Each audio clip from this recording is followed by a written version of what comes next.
Alright, in this video you'll see a couple of fun games. The first one would be WZ-110, which is Chinese Tier 8 heavy tank.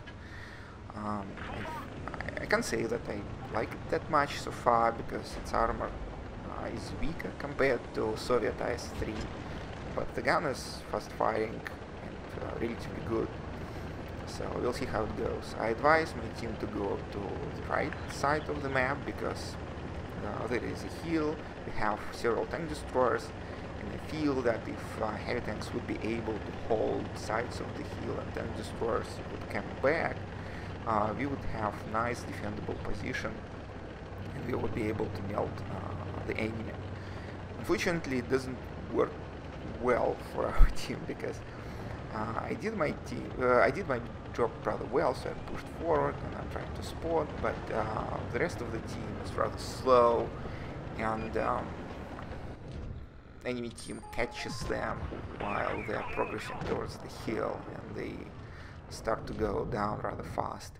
80-25 also doesn't play well because he is actually overexposed. I would prefer that this tank destroyer would play a bit more safe and can stay back. So I'm trying to find shots at the side of those tanks that try to push our flank, but I'm not doing great. And we still have T-29, which is kind of a pain in the neck because he sits behind those pipes and I just can't penetrate him. So he's actually doing a great job staying alive, but he's mostly lucky because somehow I'm unable to penetrate him. Now at this point I decide that I don't want to support T-25 because enemy are pushing the hill and it's very important to protect the hill. So I turn back and go to help T-29, and at this point I want you to notice that what kind of synergy we form with T-29. We focus fire on the same tank, so that every time red tank pops out, we just focus on that tank and we do a lot of damage. T-54 lightweight actually does a great job because he plays safe, and every time I take a shot, he replies back and tries to soften me. So everyone here is playing rather well. Unfortunately, we are down 3 tanks, so we are not doing great as a team. I'm trying to push lightweight out of his position. He decided to run away, which means that we have this side of this map, but now they will be pushing the other side of the hill.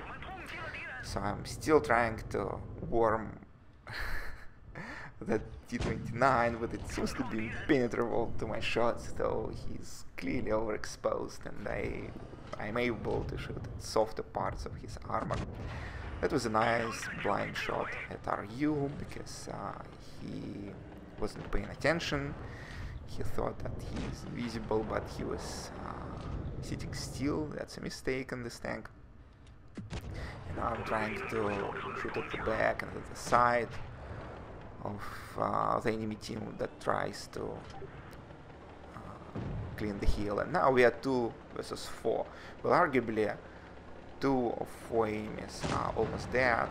I try to target T-54 lightweight and kill him because that's priority for me. He's it's very dangerous tank.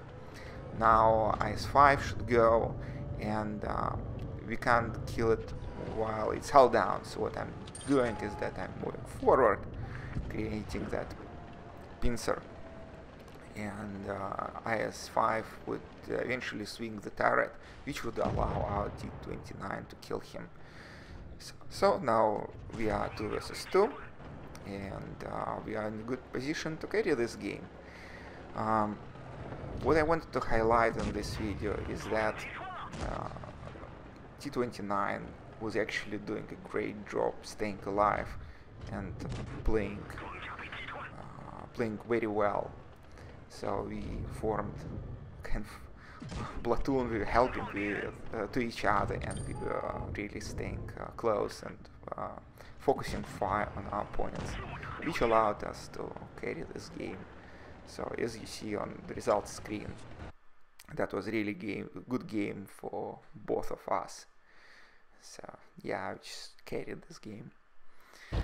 The next one is M60. It's premium tier 10 tank. There was some controversy about this tank because it was given away to some random people. It was not available for purchase. But actually, don't worry that much. It's the same as M48 pattern. So if you have it, you don't lose that much. The differences are very insignificant. But anyway, so I moved to the hill on Castillo because we have a couple of tank destroyers that sit behind me, and I'm trying to play along with them. So I'm trying to put a shot into that Leopard one, but that was a terrible play because he clearly outplayed me. Now that light tank should be killed, but I'm hesitant to push forward because I noticed that there is at least one tank destroyer and I don't fully see who else is there. Leopard 1 could be sneaking up. So I'm kind of sitting a bit back, but our tank destroyers do a great job. They killed that US autoloader. Unfortunately, our partner almost died. He is doing again a big mistake or exposing to those tank destroyers. And it's actually one of the most common mistakes drivers of medium tanks do. The game is short, it's hard to stay back and wait for opportunity, so they want to do some damage and they get punished for this. So right now I'm doing exactly the same mistake. I want to take that chance shot against enemy tank destroyer, but I got severely punished for this. I should be really spotting instead of shooting. So I decide to go back to the hill and see who else is going there, because well, the highlight of this game is essentially that I'm doing really big mistakes, but tactically my position is really good because I'm playing with my tank destroyers as a team. I'm spotting for them and they're doing damage. There is very good synergy between us. So I noticed that E3 is going after me. I wanted to spend some time climbing the hill and I hope that tank destroyers would shoot at it. That was a revenge shot at Leopard 1. I was lucky actually to bounce his reply shot because that would be very important later. Now I expected E3 to push towards our tank destroyers, but it pushed after me.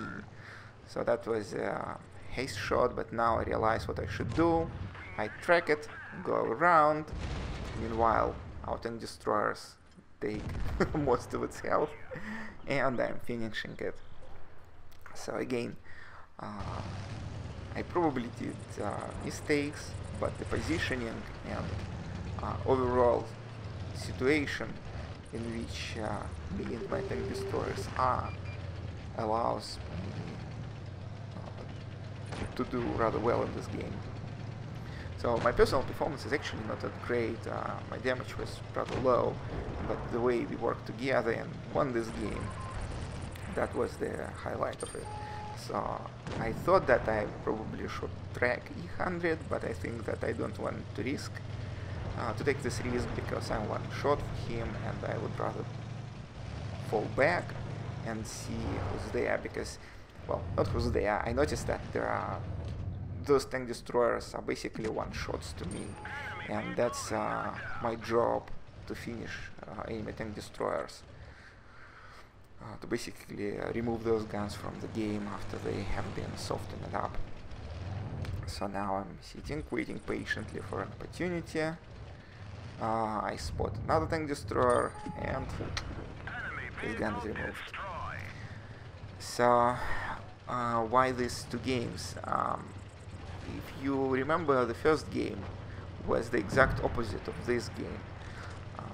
individual performance of two heavy tanks decided the outcome of the game, because we were doing great, but the rest of the team, they were just playing very chaotically. In this game, my performance wasn't that great, but the teamwork was excellent, because everyone was playing their tanks to their strengths. I was spotting, and destroyers were taking big shots. Heavy tanks were pushing when needed. So that's essentially the difference between low tier games and high tier games. So tier 8 is kind of high tier 2. Well, anyways, so the point of this video is that teamwork is great. So please learn to play the tanks properly. So good luck and see you on the battlefield.